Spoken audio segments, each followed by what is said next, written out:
Welcome to a special edition of the Traveling Hoopers podcast. I am your host, Alan Perrier Jr., and the two gentlemen in front of me are my best friends in the world, Calvin McGowan and Philip McDixon. Wow. Philip Dixon. Guys, go ahead and let the people hear your voice. What's up, everybody? I'm Calvin McGowan, as always. It's a pleasure to be here, and this one is going to be fun. Hello, Philip Dixon, American historian. How you doing? That's right. We got it. That's right. This is going to be really fun because you went to college for this nerdy type of stuff. So, guys. I feel like there's like a 30%. I feel like there's like a 50% chance we go off the rails at least once. Yeah. I say put that 30 up to a 65. I was trying to be nice about it. Okay, yeah, because this book and the subject matters involved in this book are inherently political. So obviously it's going to translate to broader topics of like society outside of sports. Okay. And I know from some of the notes that I took down that that's just bound to be the case. And I assume from you guys that might be the case as well. Oh yeah, most definitely. So guys, the book that we're talking about is called, it's actually an unreleased copy. The beauty of being in the media in, Philip, yeah. The beauty of being in media is you get to do really cool stuff with really cool people.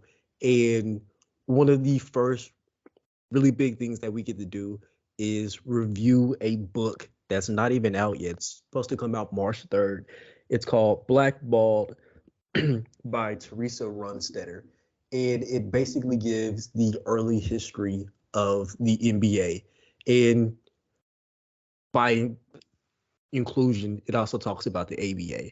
And we basically go from pretty much the 1960s to modern day. And we're going to discuss part one of the book, which pretty much goes from the early 60s to about like 72. Yeah. So they kind of like the introduction kind of speed runs, I think, like the 40s and 50s. Yeah.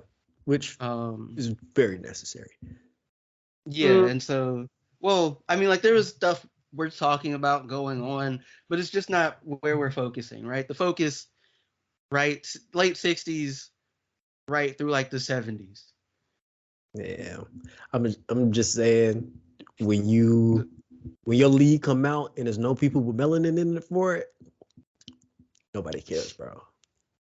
Yeah, but that's like every league of any sport before exactly time period, so I'm glad you said it so I didn't have to. I mean, that's what I'm here for. Okay. Yeah, but this book hits the ground running as far as I'm concerned. The introduction is, well, like the first 3 pages, I got the attention span of a squirrel. These two guys in front of me, avid readers, they love long books about Marxism and whatnot. So they have the attention span to read stuff. I almost put the book down after the first 3 pages. I'm not gonna lie. When I got to page 4, when they really started like dropping some names and knowledge, like what happened to Maurice Stokes, him like right poorly being taken care of and then leading to his death as like a 26, 27-year-old, completely shocked me. Why is that not a name that? Why is that a name that, as an NBA fan, that I just found out about in 2023? Well, because it's early NBA and it's marketing. It is, all these other things, right? So like early, like these major sports leagues that make millions of dollars for these people in revenue and advertisement. You're not gonna hear about the dark sides of these businesses, right? And that's how it is, right? And like unless you actively go out of your way to do so, you won't hear about this kind of stuff. And the NBA had some of the worst stuff of all of them involved with it, right? But This book is, we're sticking to the introduction. This book is smartly written for many reasons. Yes. Right? So the first words in the introduction are, quote, NBA and cocaine, nothing to snort at. Hilarious, by the way. That is, Hilarious. but what does that do though? That is inherently going to get your attention. Like the first words of the book get your attention, and you're like, okay, what kind of ride am I in for? Right? It sets the tone literally immediately. Not that this is like a part, like, this is like the subject matters that this book is delving into, and it automatically hit that, and I appreciated that. But that's off cover, just off basis introduction. I thought that was really interesting to me. Yeah, like Teresa Brunstetter has crafted a really good book. Go ahead, Calvin. Oh no, like she has done a wonderful job. Granted, right, as of this particular taping, we've gone through like the first third of the book. Yeah. But it's like y'all have said, it is really good. She, particularly with the introduction, she does a good job of grabbing your attention, of vividly like painting a picture of kind of what the book is trying to focus on, and a strong idea of the context within which a lot of the events that are being discussed in the book are talking about, right? So, it mentions Stokes, right? It kind of speed runs talking about, the NBA Players Association, right? And also just noticing, like, she briefly mentions her own observations of the tensions in play when it comes to race and sports, but like basketball and the NBA in particular. Yeah. And like, right, she paints it as kind of the time period in which the book focuses is kind of, kind of in many ways kind of a battle for the soul of, the NBA, which lofty expectations, which it kind of took a second, but I'm like, okay, I'm beginning to see it. Yeah. See, it's funny because for me, I initially, right? So just to give you the insight. So if you write like Black American, Black people, whatever, you use that terminology for like the generational Black American, right? Of the last 4 years, 5 years, you capitalize the B, right?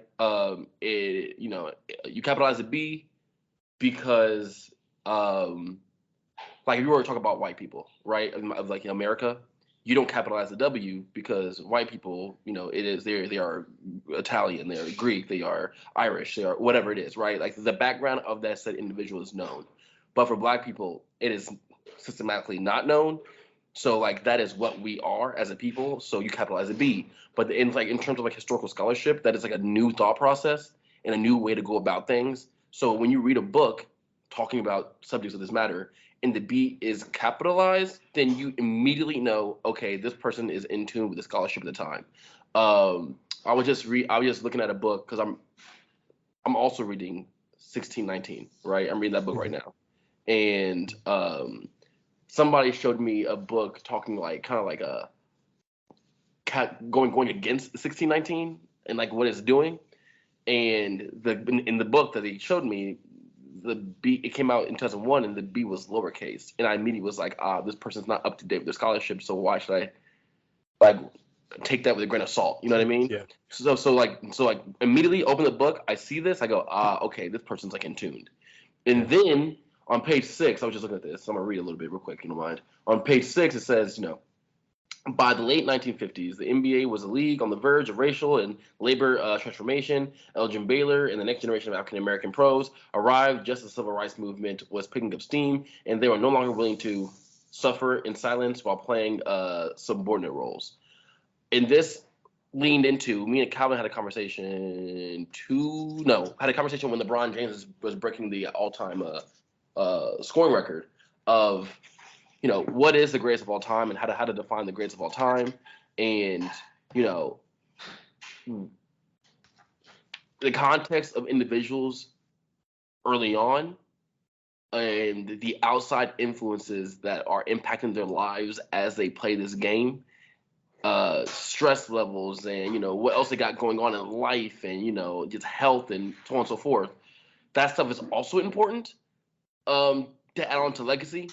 In sports, not just basketball, right? There's a reason why people hold Muhammad Ali up there above Floyd Mayweather, even though Floyd Mayweather never lost. You know what I mean? Because these outside influences and social aspects that linger in the legacies as well that add to it. And this book gets into that, like, vividly to a generation of which many people don't know about. So it's like, they weren't even good. Sure. How good would you be with people spitting at you? Right? How good would you be in the scenarios we'll get to in the early ABA days? Yeah. Right? Sure. Right now, when you're getting paid $1 million and you got personal chefs, I bet you'd be real good. But back then, your testament is really getting tested. Yeah. And this book really leans into that heavily, and I really appreciate it. And go ahead. Okay, go. this is really my only knock on the book, and I just kind of want to get it out because it's relatively small. But it would it's not that big a deal for me or Phil, but it might matter to people who have less context with these things. So something that I felt like I noticed, right, is that, our author is, a professor at American University. She, is a scholar of African American history. There, something I observed was that there's certain knowledge that, there's a certain amount of knowledge of the time that is kind of taken for granted. What do you mean? In the book? What I mean is, she will frequently reference, kind of offhandedly, the Black movements of the time, or right how the rights and stuff. College students and athletes were also participating in, a lot of the civil rights struggles of the time, but doesn't really elaborate, right? But she mentions that, and the reason I feel like the lack of elaboration is worth mentioning is that there are people who aren't going to know about all the stuff that's going on at the time, right? Particularly when she starts talking about college students and athletes specifically. I think. Do you think? Actually, let me word it this way. Do you think? Because when you say that, this is what comes to mind. I wonder if I'm just off kiltered. Okay. It is a thing of knowing your audience, because if you're reading this book, you probably have some kind of knowledge base of that. Since this book is more specific, it's not just basketball in the 70s. It's more specific than that. So I wonder if that has something to do with it too. And I also think because of how much background you would actually have to give, it would take away from the actual story that we're focusing on. That's fair. She mentions the Black Panther movement. She mentions specific civil rights movement / characters. And I think we're going to get more into that when we get to the section that has more of a focus on Kareem Abdul-Jabbar. And I think we're very close after just closing off on the Oscar Robertson section, which we'll talk about soon because that's the third chapter, and I think that might be the most powerful chapter of the three that is in the first third of this book. Okay. Yeah, let's get a little bit more specific. Let's start off with the first chapter, and it basically goes into the treatment of Connie Hawkins without giving too much story away. If you've heard the name Connie Hawkins, you probably know him as like a really big street ball player who just kind of has like these weird accolades, but you don't hear a lot about his professional career. And part of that is because he and four other players around his age, among with the many college basketball players at the time, were all implicated in a game fixing ring that was started off by, I didn't write down the guy's name because when you do heinous stuff like this, where you basically scrap 7 years of what is probably one of the generation's best basketball players, it's hard for me to want to remember who you are.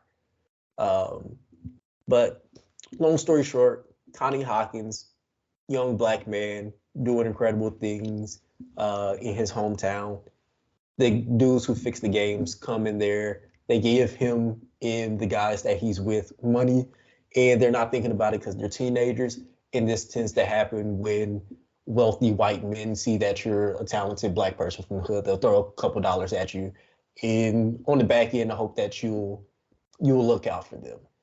It just so happens that these dudes were a part of a gambling ring when sports betting was not legal, and them and Connie Hawkins just being attached to those guys took away 7 years basically of his youth in prime, to the point where he actually got to the ABA. He was just still incredible, got MVP his first year, but he was more or less a shell of himself just because he hadn't played in so long. Guys, how would you like to, and then they talk about his struggle of getting into the NBA, being barred from the NBA for so long, and then getting attached with the ABA. What are some things that you guys took away from this chapter? The only thing I knew about the ABA, that's a lie. Let me read this first thing. Most people, and it's true, most people, the only thing they know about the ABA is from the movie Semi-Pro. Yep. Which is obviously a satirical aspect of like what the ABA was. But this book leans into at least the foundations of the starting of the ABA and why the ABA was a thing in the first place. Yeah. And that's a very important history because a lot of players came from the ABA, but also if you understand like labor and like players' rights, if you don't understand it currently, then you should go back and read into the ABA NBA kind of distinction and talk about like the rights of players and like what players are and are not allowed to do because it came from a lot worse conditions to where it is now. But to understand the conditions now and where they like originated from, this book kind of set a good foundation on where that was.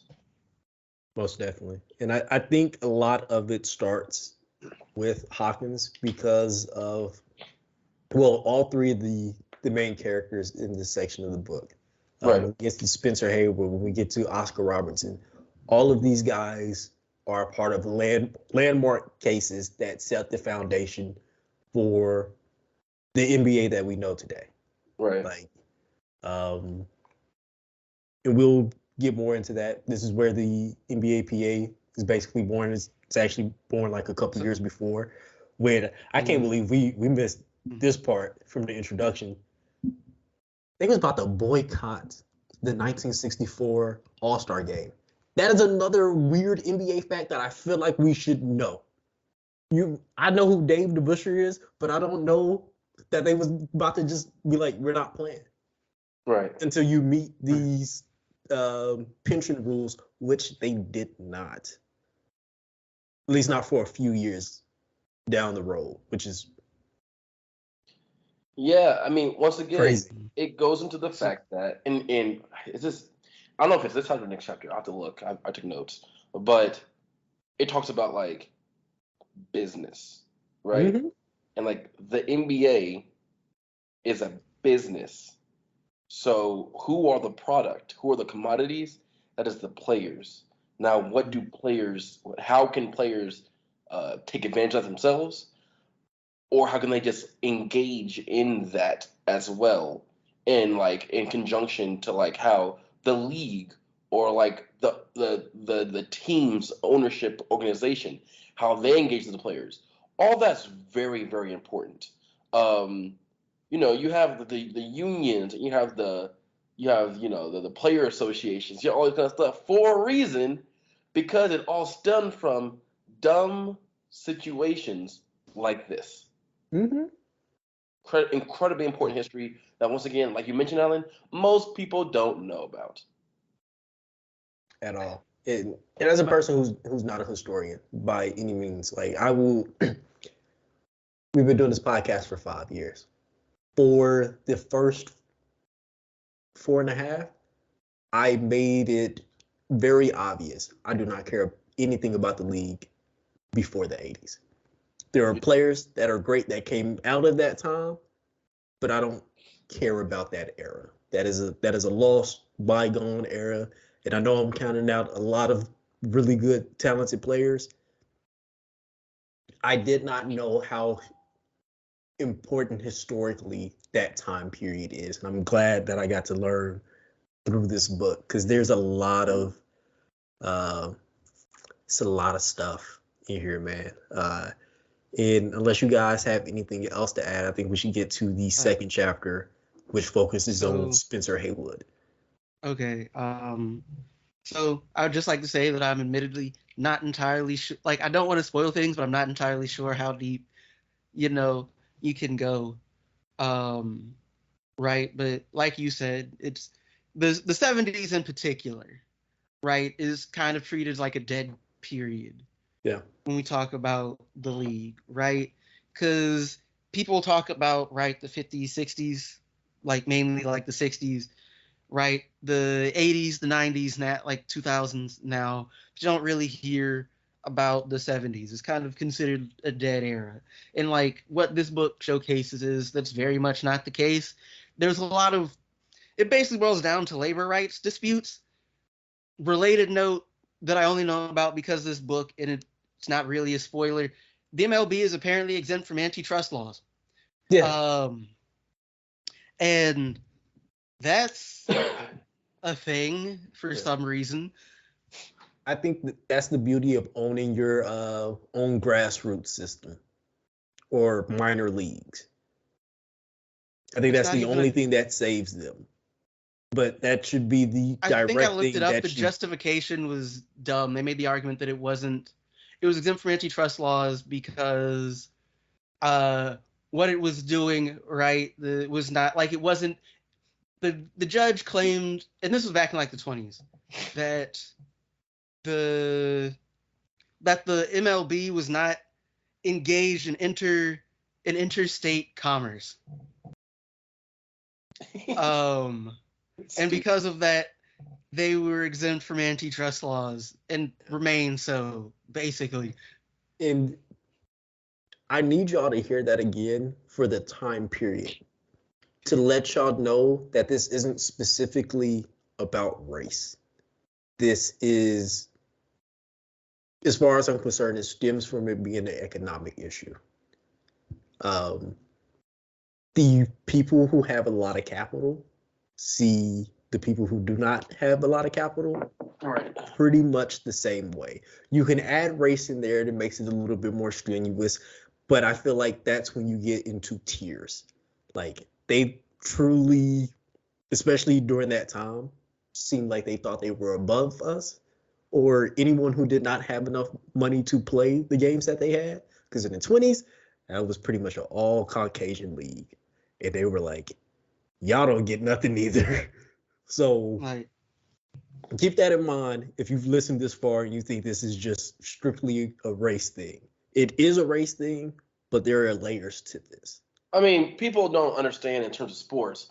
People don't tend to know or understand that um, most that all sports, depending on the time and the era, are diverted up in terms of economics, right? Mhm. Like this business, this transcends basketball. Basketball, most people, anybody can play basketball, right? Because it is a you need a ball and you need like Damian Lillard had when he was growing up a crate. Literally, that's all he had. But basketball is getting away from that. Travel teams, AU teams. If you don't have these things, if you're in a New Balance circuit, you can only wear New Balance, right? If you're not, it is changing. It is changing economics, right? Yeah. That people bring it in. Baseball's already done it. Growing up, you hear baseball during this time. Even there was time period before. Baseball was what? It was people outside just playing stickball, right? You hear that talking all the time. Now you got to be traveling the country. You need a specific bat, specific glove, cleats. You need all these kind of things. So you need some more money. Back then, it is if you're poor, there's a reason why all boxers were Latinos, Italians, and blacks. There's a reason why that was the case. All of a sudden, in tennis and in golf, these country club sports, it was much less diverse. Yep. So when it comes to basketball at this time stamp and prior to this, not only is it a we're systematically knocking like keeping you out for racial reasons, it is we're keeping you in a box economically as well. And there's all as it is, and I can't wait to talk to the author about this, right? Right. Because it is like when you see Kaepernick kneel and you hear the rhetoric of politics don't belong in sports, what does she think? Because at any point, if at any point, if certain people weren't allowed to play a sport, then politics was inherently involved. So what is that? So as an author who's making this book, because I'm taking this book took her years, right? Years of research.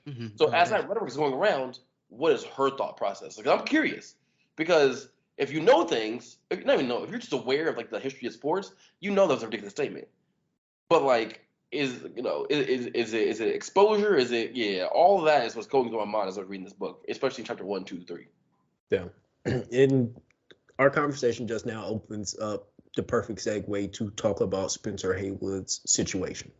Spencer Haywood, you guys may know him sadly because of what was the show the Lakers came out with on HBO? Well, not the Lakers, but Showtime? HBO Showtime. You may know him as the one who has some off the court issues, but before that, much like the rest of us, kid from the South who saw a way out of poverty in sports. One thing that I always find crazy about like Mississippi specifically is the level of talent that can come out of a place that we know was one of the poorest. It is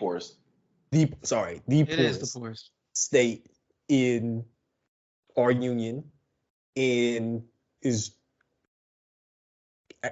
pretty big state-wise. If we're just talking about like it being a piece of land, yeah, and yet so sparsely populated that it almost doesn't make sense.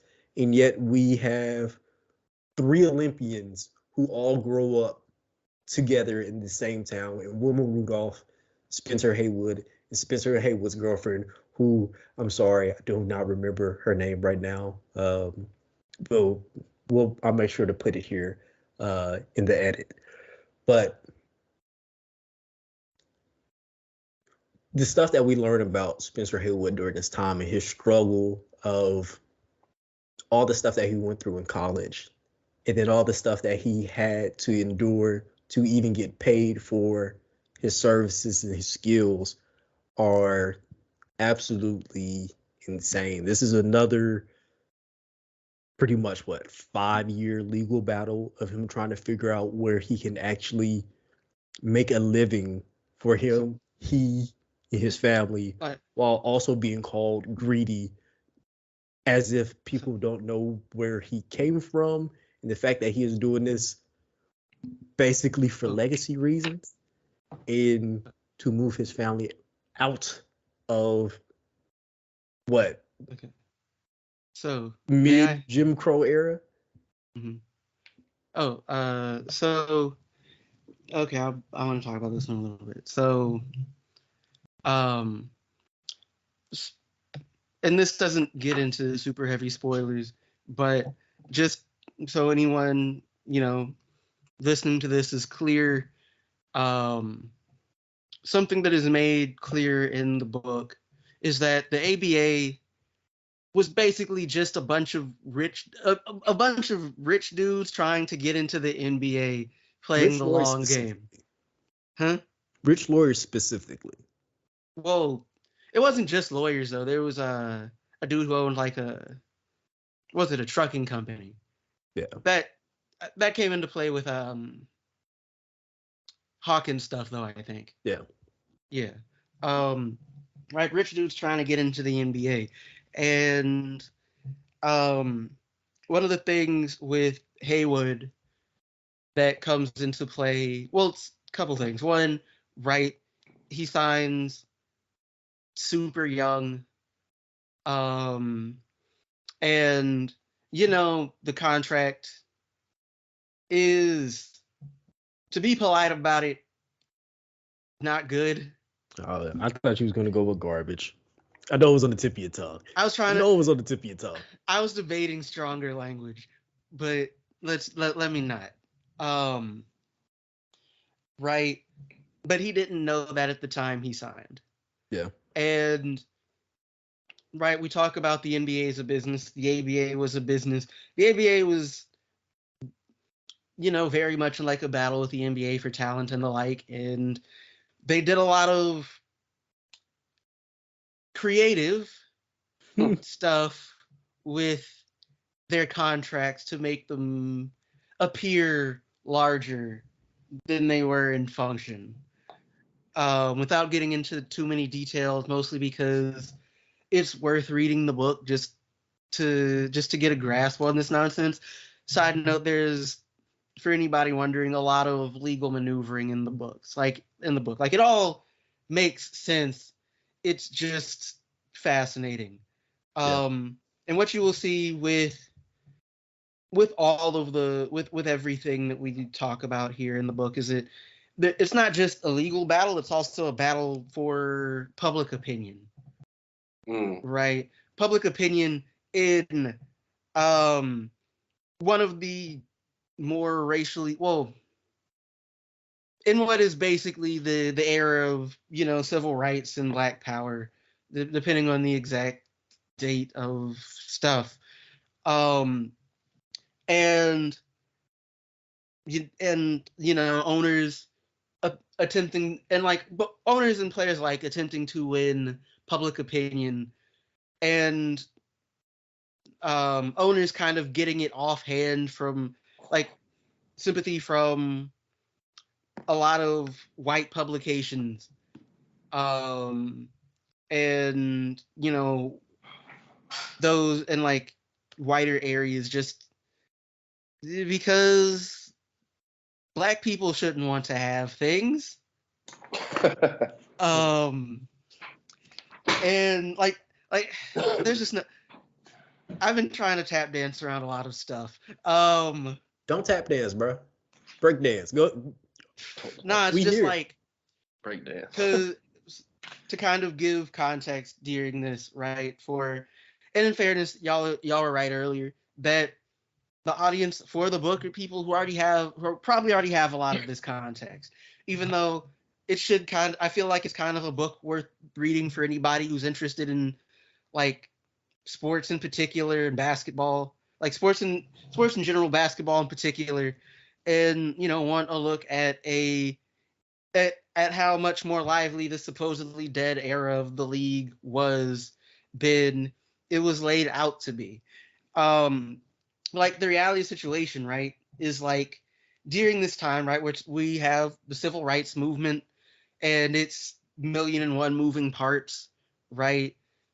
Martin and Malcolm. Well, actually, by this point in the book, like by the point with a lot of stuff we're talking about, they both they both died.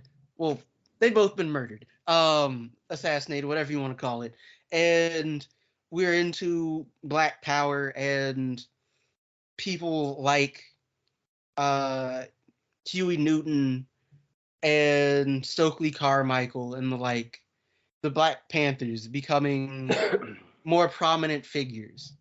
And right, it's not like the and like we like to and while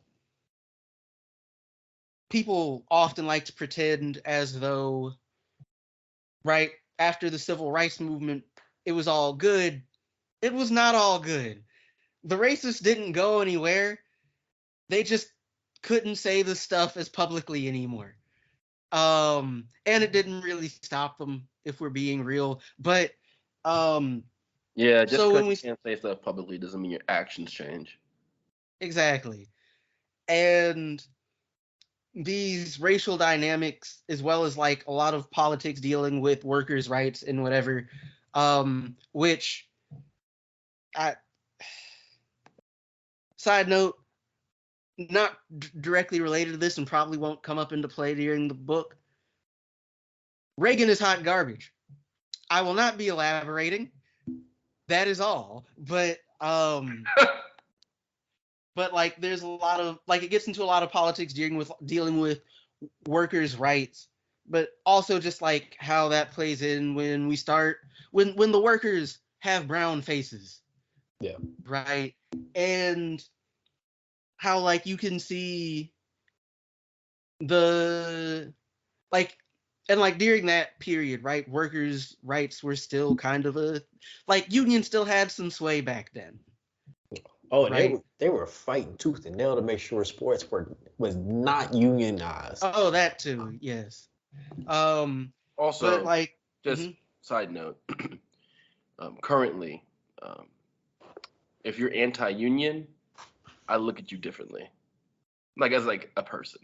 Oh yeah. Like, oh, and this yeah. book it adds to that. I mean,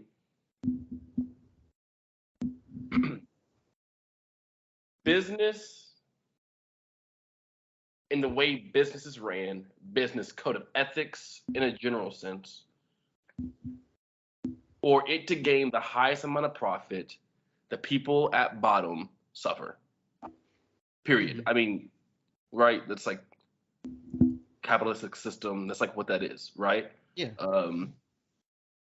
So without a union, that there is, so without a union, it allows there to be no moral and ethic code for the system, right? Whatever that business is at that time. So you're talking about like NBA, ABA, and then we'll get into this when we get to the Oscar Robertson stuff. Mm-hmm. But it is an individual or individuals in terms of unions and unionization, knowing their worth and knowing what they bring to the table and what that does for the business itself, and wanting that to be acknowledged. That doesn't sound crazy to me, but if you got intense money in the game, you're only in this to gain more money, right? Like, sure, nowadays you have people like an owner that people like, right? Like Mark Cuban, right? People like Mark Cuban because of the Shark Tank and because of all these different things, right? Like personality. If he wasn't able to make money off the players, he would not be in the NBA business. Period. I mean, it's a lot of things aren't that simple, but this right here is that simple, right? Businessman, make money, man. That's all that is. And instead of selling iPhones, they're selling a product called basketball, who is played by actual individual players. And this right here is just kind of like this is a synopsis of why all that is important, because it showcases the issues that came at hand before these things were allowed to be. Yeah. Right. Okay. Let's see. Only other thing I would add, just to touch on the union thing, right, in the book.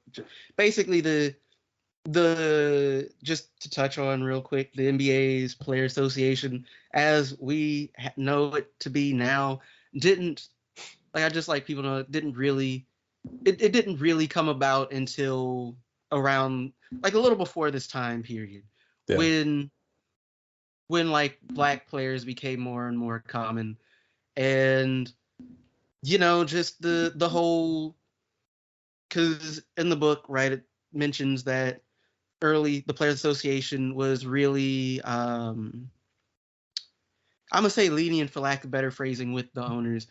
And at a certain point, particularly when they start getting more black players, that begun to change for the better, particularly as far as the players are concerned. But right, it's just worth noting that just having a union isn't enough if it's not doing anything for the people it is supposed to be representing.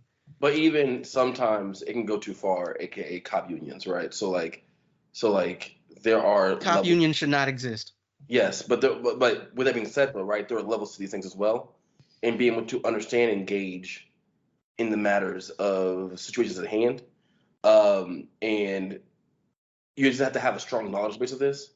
And if anybody wants like a foundational level of knowledge about how a union works, or the benefits, I guess, of a union prior and post unionship, then like this book is a good indication for that.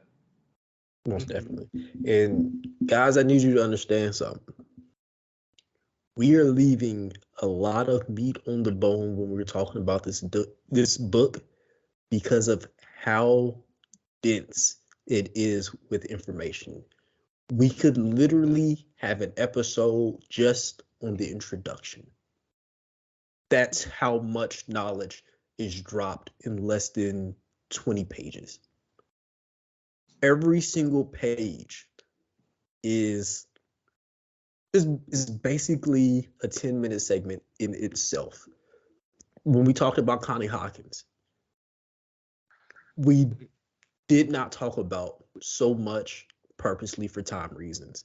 When we talk about Spencer Haywood, we haven't even touched on the fact that his ruling that allowed him to play professional basketball after 3 years of college pretty much sets the table for the one and done rule.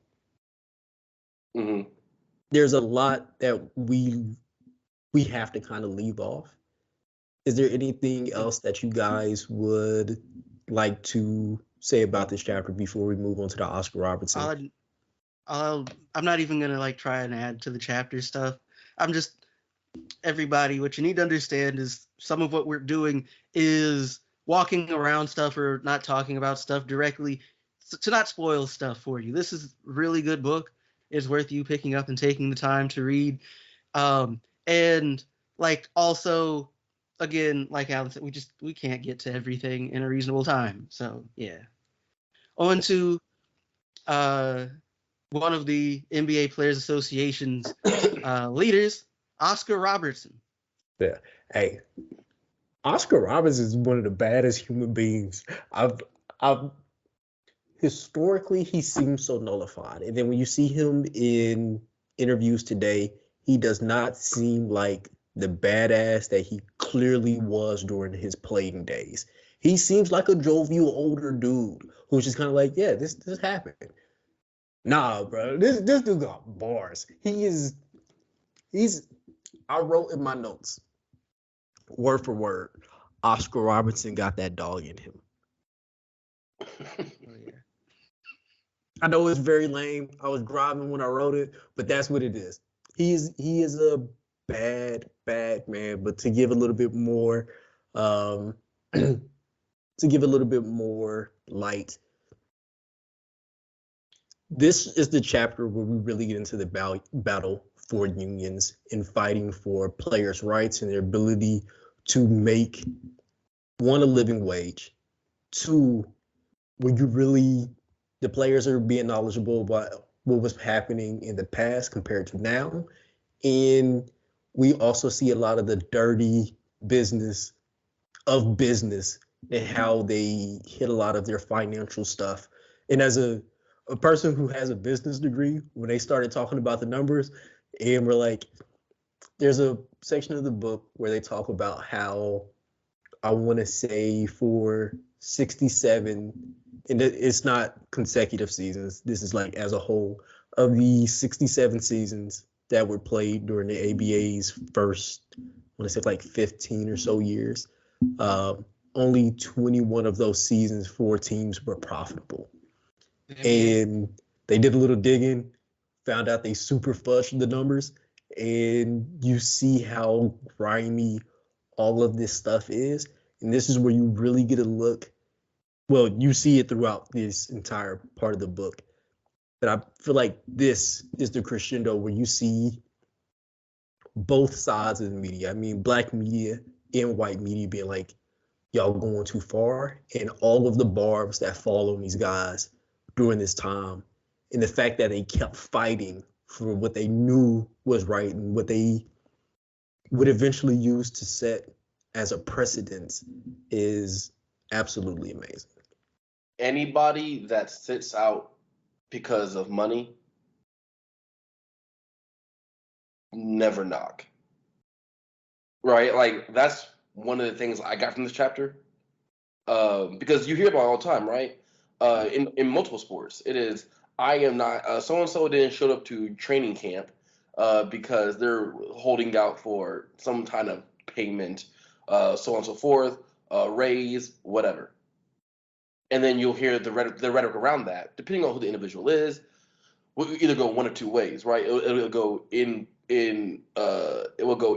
will either be pro player or pro organization, right?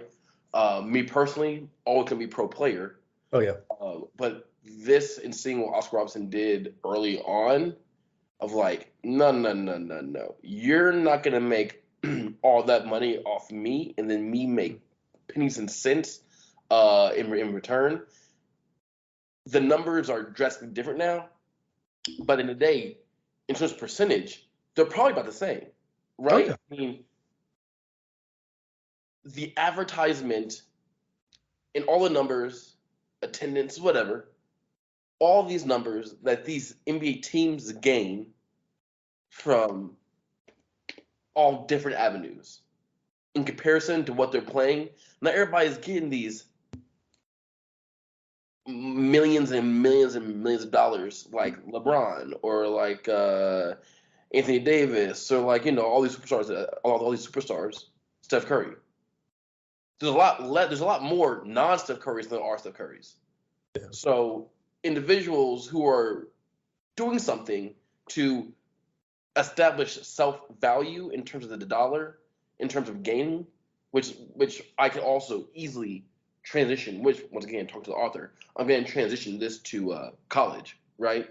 And, sure, NIL now, but that's still not enough, right? It's not at all. It's still not enough because and that only affects the 1%.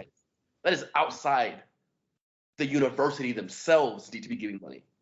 Like that the NIL in many ways was a distraction from the universities being able to give money themselves. Because at the end of the day, once again, if you go to University of Kansas and sure, the jerseys don't have the names in the back, but if somebody's number 15 and they're getting buckets, then trust me, there's gonna be a number 15 up there in that.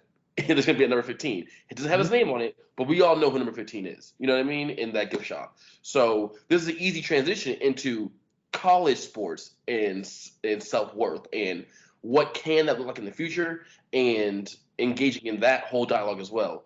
But in terms of Oscar Robertson and the groundbreaking landmarks that he set forth in this moment, once again, just to reiterate the point, anybody who sits out because I want more money from the organization, I am okay with that. Now, every reason to sit out is not the same. I'm specifically saying financially, right? I appreciate that because once again, it is self-value and market value for the player in comparison to the business of the organization. Yeah. And I'm about to hit y'all in the chest to show y'all that it's not just about what the league was doing. This is a full economic issue. Teresa puts it very simply. At the same time where Oscar Robertson was being a bad man who averaged 30-point triple doubles, it took him 11 years of his career to get one endorsement deal, and it was for a razor. It took Pistol Pete Maravich one season to get a signature shoe. Right. Okay. So, okay, how do I attack this? One, yes, that gets it. The thing is, while that's economic, that also very much gets into race and things and money and advertising and all of that. But to give some context for the stuff we're talking around a little bit for the viewer. So one, and I'm just gonna put this here because there's not a clean way to put this. Oscar Robertson was not a fan of white people. Because like he remembered how they did him in like high school and stuff, like I think the first like all black team or something to get that high school title in basketball or whatever. They were treated awfully, and he basically held that the rest of his life. He might have mellowed out now, I don't know, but like he clearly carried that with him into the league too, so he's not going to have the patience. But also, right, so we mentioned how the ABA was basically just some rich dudes gambit to get basketball teams in the NBA. So when we get to Oscar Robertson, minor spoilers for events that happened like 50 years ago, that the ABA and the NBA had begun merger talks. Yeah. Right. Right. And this is in the book, to be just so everyone is clear. Right. The ABA and NBA begun merger talks. The players weren't a big fan of this for various reasons.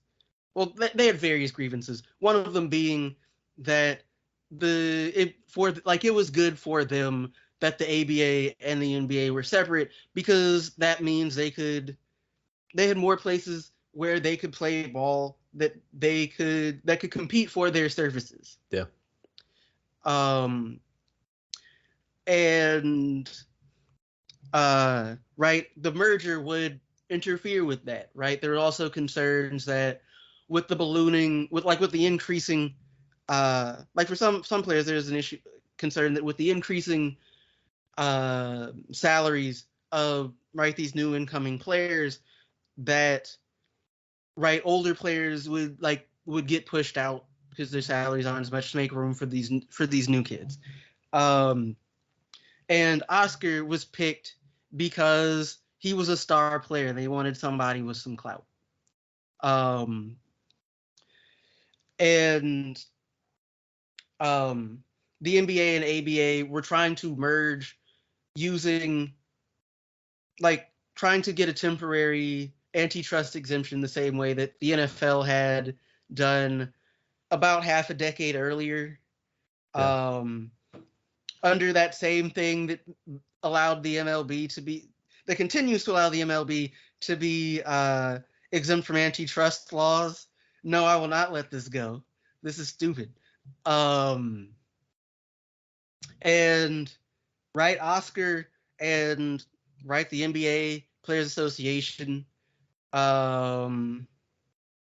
well as, what was it, Beatty, I think, the president of the ABA's Players Association, they they were not like they had no intention of just letting these things happen.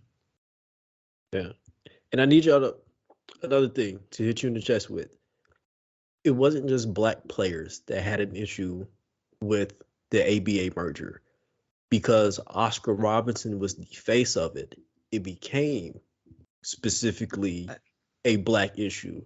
But you had dudes like Dave DeBusschere, who I now understand why they value this human being as a great basketball player. He was also a part of the movement that were kind of for players that was like, we don't want this to happen because this will have a negative impact on our earning potential. So this was a unified effort. It wasn't just black people trying to grab for more money. Like this is an economic game at the end of the day. All of it is. I want to bring that home for y'all. And the thing too, right? I think in the book they did some kind of, I don't remember exactly. It was like a petition or something. Yeah. That every player in the association unanimously signed for except one, who I think the book said was theorized to be like Hawkins or something, because supposedly it was in his contract that he wouldn't sue the league again. Like they were completely united on this stuff. That is a wild clause in the NBA contract. I think honestly think as a player, I don't know if I would let that slide. Yeah. So, do you guys have anything else that you would like to touch on for chapter 3?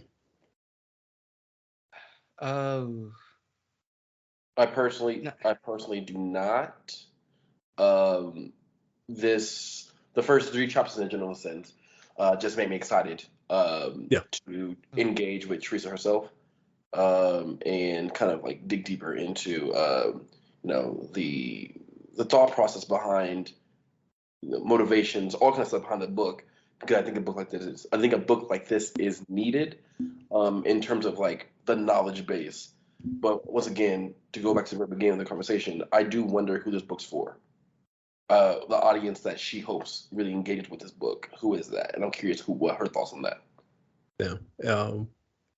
Also, guys, especially dudes on this podcast, if you do have questions, Teresa is active on Twitter, and I believe her DMs are open. So stop being like that. Be an adult.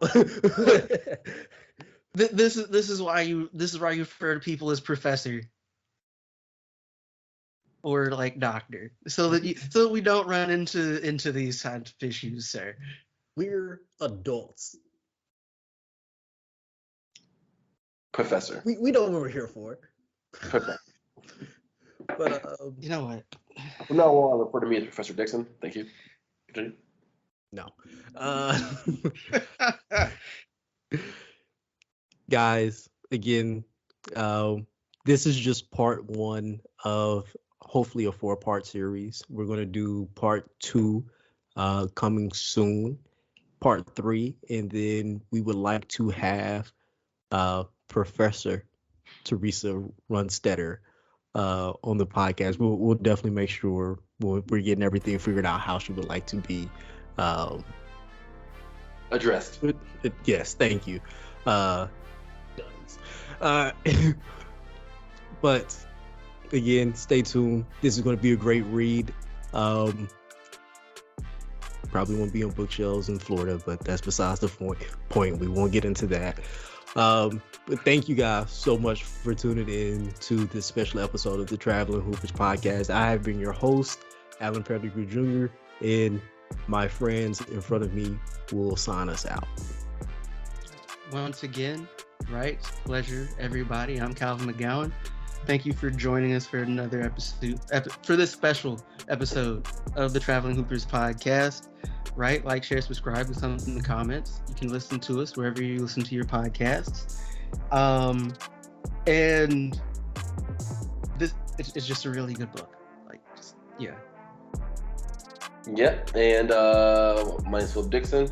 Thank you all for joining us. This like how I mentioned, this special edition of Traveling Coors podcast. Keep on listening to us, and hopefully you'll gain as much knowledge as we're gaining currently. Yeah, and buy that joint when it come out March 7th.